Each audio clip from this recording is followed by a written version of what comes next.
Has some issues with moderation. There are some incitement to violence examples on there, and they need to step it up on the moderation. And our hope is that they do that and get back on the store.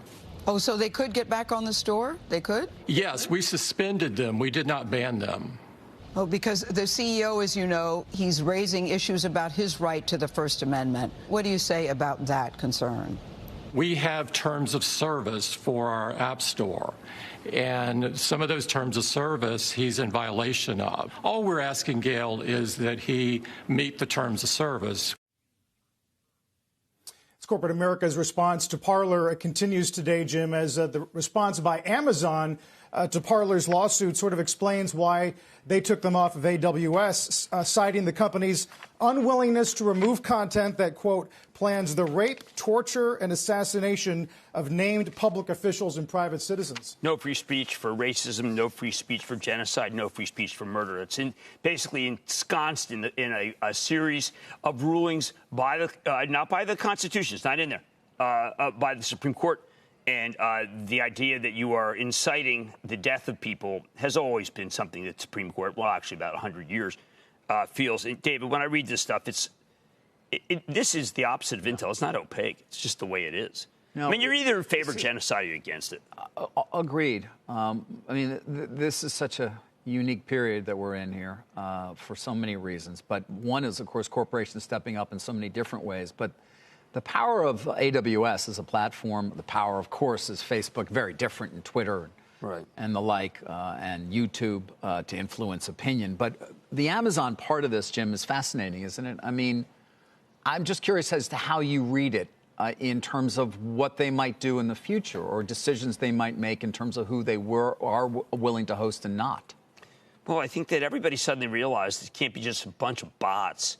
We're seeing this, like we have a firm one that's coming public.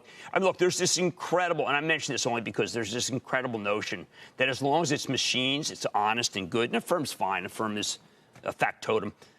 But the idea that you don't need a brain because you've got algos, well, that's being, and by the way, algos are cheap and brains cost money.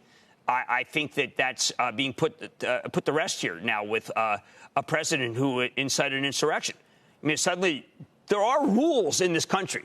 Hate them or like them, you're not allowed to.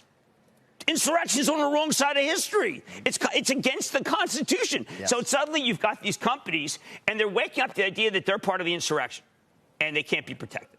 Right. And they want to say, well, listen, we let free speech for everything. There is no free speech for insurrection. So I think a lot of these people have to do something that they don't want to do. I know Facebook says they hired a lot of people. But, David, the idea that you can just run anything is the way you lose your protection. No, it is. And Carl, during this extraordinary, well, I'm sorry, we're in a new year now, but over this last 12 months or even more, we've remarked many times on things we were seeing corporations do that we hadn't typically, moving into areas that perhaps they had not ventured into in the past. And now, just these last few days, it's truly been extraordinary. I mean, oftentimes moved by their workforce and by their workers who are demanding that they be a part of change as opposed to just stand back. But this is an extraordinary period watching corporate America respond as well to that insurrection that Jim just mentioned. Yeah, and of course the backlash, guys, sort of flies in the face with those who have normally said let the private sector be the private sector without interference. Now, with the label of cancel culture, they're trying to tell American companies how they should manage their campaign contributions, Jim, their own servers, the degree to which they want to host these sites or not. By the way, we should mention that YouTube, one of the last holdouts, has finally removed the president's channel, removing comments as well for at least the next 7 days, citing the risk of violence.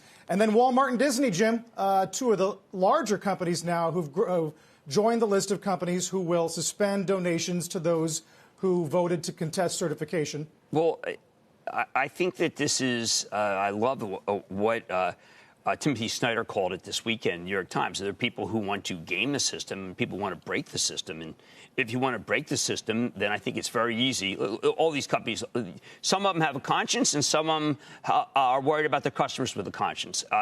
If you continue and support insurrection, then I think it's really not that. I think you have to expect that there'll be a boycott. And if you have a boycott, you're going to miss your numbers. Now, you could say, well, wait a second, Jim, it's not about that. It's about people who have a heart and a brain. I hope it is. I hope it is.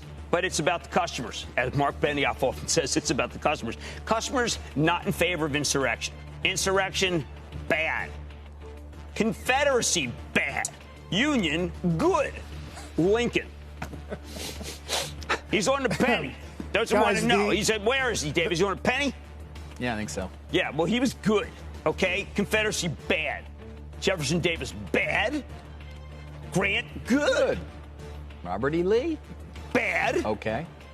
Slaveholder, bad. You know, anyone who's in favor of slaves. This is the 13th Amendment. It's been around for a while. Let's obey it. Can't get that picture of the Confederate flag in the Capitol. How the hell did this happen?